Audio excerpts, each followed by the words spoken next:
Hello everybody and welcome to Minecraft on the Simply Vanilla SMP. I just wanted to start off today's video by giving you a little tour of my base. I began my journey on the server on March 6, 2022. After some exploring, I was able to find a spot that I felt would make for an interesting base. So after placing down a crafting table, a chest, a bed, and a sign to show my claim over the area, I promptly logged off as it was late and I didn't have time to start building. Since then, however, I've slowly built up the area I now call home. This first building is my living area. I wanted the inside of the house to reflect the area I chose to build within, and while not natural to the area, I felt the use of glowberries as a light source retained the feeling of the surrounding jungle. This first room is my bedroom. I wanted this room to be seen as a spot where I spent a lot of time planning, so I built a desk and decorated it with some plants to bring it to life. The next room is my kitchen. My initial food was berries, so I built a small farm to keep them going. I also built a fireplace for cooking my second food, which was fish. This room also contains a small crafting area and the first bit of proper storage. I finished the room off with a table and chairs and baked a cake in celebration of this room's completion. Finally, to highlight the location I chose, I built a cozy deck out front, allowing me to look out upon the surrounding terrain. The next major build I wanted to get started after having my house was a way of traveling quickly to and from the main areas that everyone else was living in, and so I needed to get my nether portal created. I wanted this to be in its own building, and I felt like a tower would look great. Now, while this isn't a complete build, it has had some details done, and I think it looks pretty cool.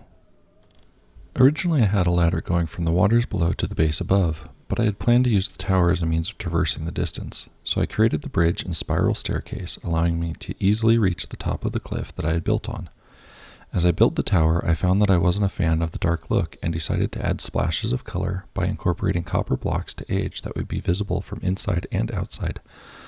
I also experimented with different colored lights, but ultimately found that sea lanterns fit in nicely and illuminated the interior space better than the other options I had. At the top of the spiral staircase is my nether portal and some barrels to collect gunpowder from the creeper farm in the upper portion of the tower. I have yet to finish designing the farm, so the tower remains unfinished for now. Just in front of the tower I created two small farms underground for projects I was working on. The bamboo farm I wanted just in general so that I could create scaffolding, while the cactus farm was created to give me a source of green dye to use for colored glass in my slime farm. While these are simple enough farms, it did take me a bit of looking to find the starting cactus. Above these farms I have my manual farms. I have a plot set up for each type of crop as well as my sugarcane. Alongside these farms are plots where I can grow the different types of mushrooms to use as building blocks and to sell within my shop. Just behind the manual farms I've created a giant hollowed out fallen log. I designed this log to house my bees, and I found inspiration for this particular build while watching a video by Stress Monster. To further stock my log shop, I've created a couple of areas where I can grow the different types of trees. Small trees are grown in this first plot, and I'll usually just let them grow on their own while I do other work around the base. As I harvest each tree, I'll plant new saplings of whatever tree I want to grow next. Then for trees that have a larger variant, I created this second growing area. Currently, all my tree harvesting for building materials and to stock my shop is done manually. Just beyond these farms and across from my main house is my villager house. This house was set up with a carrot farm greenhouse for the two villagers who live here.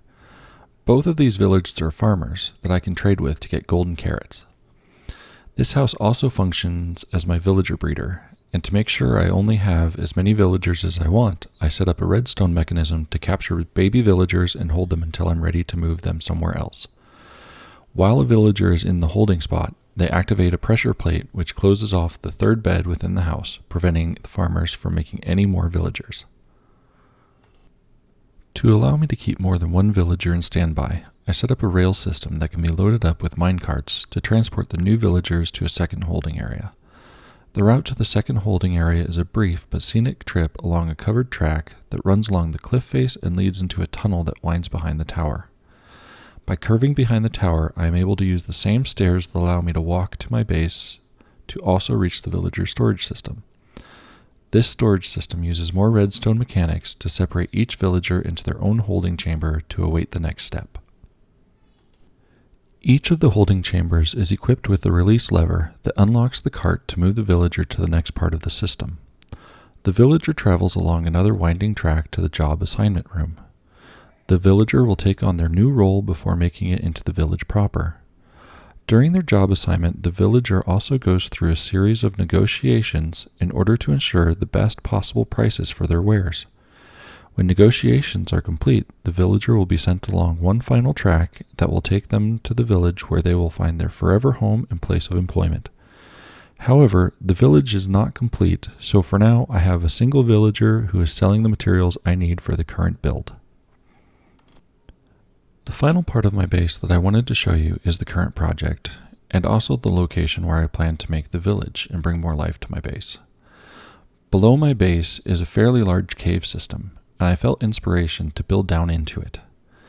As I inspected the area, I found that it could house a large structure for the main focus point.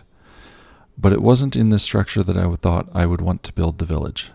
So I built a bridge to connect both sides of the cave, which will allow me to build the village across from whatever this structure will be.